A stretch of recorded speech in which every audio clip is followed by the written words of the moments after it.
اس سے بڑی اور قربانی ہو نہیں سکتی سر یہ بھی بڑا بھائی ہے ان کا، یہ بھی میرے بھانجے ہیں، یہ بھی میرے بھانجے ہیں.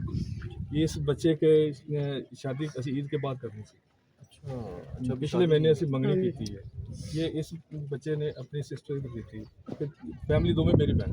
اچھا یہ میرے ادھر بڑا بانجا ہے تے یہ جڑا انہاں دا بیٹا تھا. دو بیٹے تیسرا شہید. 3 بھائی یہ بھی کہہ کھڑا ہے. جنازے کا کرے